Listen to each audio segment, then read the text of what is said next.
over them. Sometimes they get up and walk around the facility and they see a military person. Very often they see other MILABs walking around in smocks, hospital gowns. Sometimes MILABs will describe being in tunnel systems, underground installations, and tram systems underground where the place is just teeming with other MILABs, where they're all just like herded along, all zombied out and mind-controlled. Some with more awareness than others. Some retain an astonishing degree of awareness, MILABs do, compared to others. Okay? And then they'll be herded onto trams and sent off to this place or that place. Also, I believe what happens is it's not only a physical thing. I believe that astrally, many of these MILABs are taken in these mass MILAB settings, but they're really in astral form. I think that it's done to familiarize themselves, familiarize them with the installations. You see, our astral bodies are just as real as our physical bodies. I had an experience where there was this ET entity. It was so comical, the image this entity presented.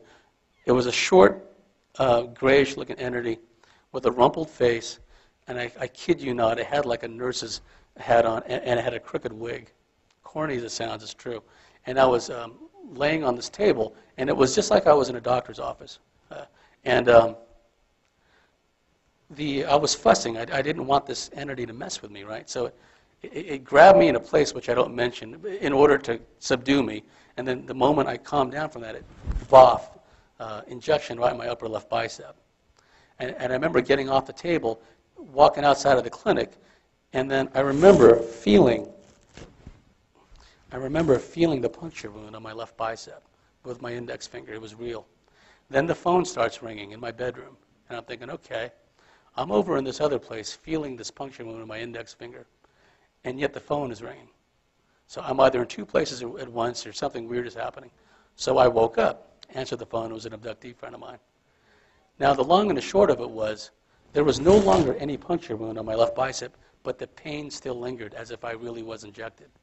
So that tells me that these entities, and also what abductees will describe as their astral bodies are taken out, medically experimented on. It's all density, frequency, and vibration.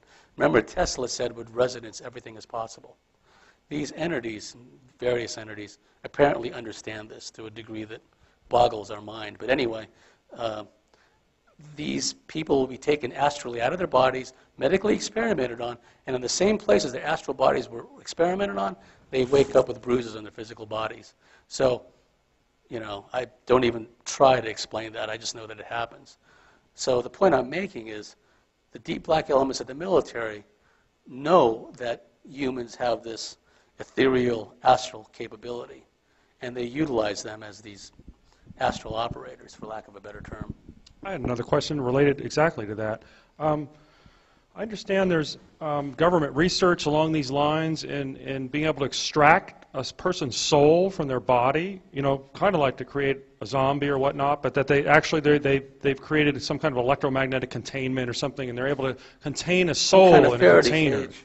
Yeah, some kind of Faraday cage to retain the consciousness of the soul matrix. And so do you think there's any relation to those kinds of things in relation to MILABS? Of course, the whole mind control thing is one thing, but just in terms of the so-called secret government's soul research and what they're planning on doing with that? That's what's troubling. I know that the deep black elements of the military have always strived to duplicate the capabilities of the aliens. Now, we know from discussions with many abductees that certain ET groups, the Greys and the Reptilians, have the ability. If you read the Ted Rice story, Ted Rice was another protege of Barbara Bartholic's. He describes being abducted, being given, he was a child at the time, given a potion to drink, and then basically killed him.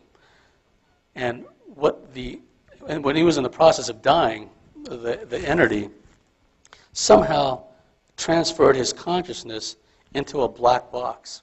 They hooked up these wires from the black box to his body, made him drink this thing, basically killed him, and then they somehow pulled his consciousness into this black box. They then brought in a clone body of himself, and then they transferred that consciousness, his consciousness, into the clone body. And then, as a byproduct of that, all of the one-time childhood diseases you're only supposed to get once, chicken pox, what have you, he came down with them again. Okay, so what year was that? About? This is when Ted Rice was a kid. He's in his 50s now, so probably like in the 50s or the 60s or something. But in fact, his family was there when he was returned. He was returned by what appeared to be a tornado with all these lights coming out of it, and suddenly there he was when they'd been looking for him for hours. Okay, but the militaries always strive to duplicate the technology and the capabilities of the aliens. So I'm sure, in their own demented way, the deep black military is trying to do exactly what you're describing. Because you have to remember, these people aren't restrained by things like morals or scruples or what's right or what's wrong. I have to laugh when I hear people say, well, we have laws against human cloning. It'll never be done. Is that going to stop deep black elements of the military intelligence community who've already done radiation experiments and all horrendous things to people? Yes, we have this awareness that we have these operatives around us, and so we can identify them. Is resistance futile? No, that's kind of like the thing I finished up my talk with. I think that MILABS are probably the best suited to survive the coming cataclysms because they've been trained to. I mean, some of the female MILABS I know, you don't want to cross them. They're just pretty hardcore. But what's happening is a lot of these MILABS are also, you have to understand that they go through guilt trips. I mean, if they have a clear memory of helping to call in artillery fire to wipe out people in a village, I mean, there's some MILABS that are proud of that. There's some MILABS of the fact that, yeah, I get to kill people, I'm an assassin. But there's many others who don't like how they're being used. They just don't have a choice in the matter. I don't know if I answered your question, but...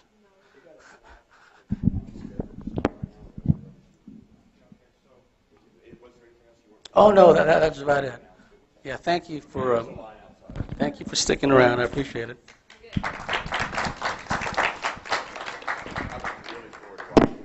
I haven't seen a single lecture the whole time, but this is the only first one I watched. Yeah, I'd like to get a hold of some of the other ones too, because I haven't seen any of them. We'll probably get around to sending out a set. Shall you guys?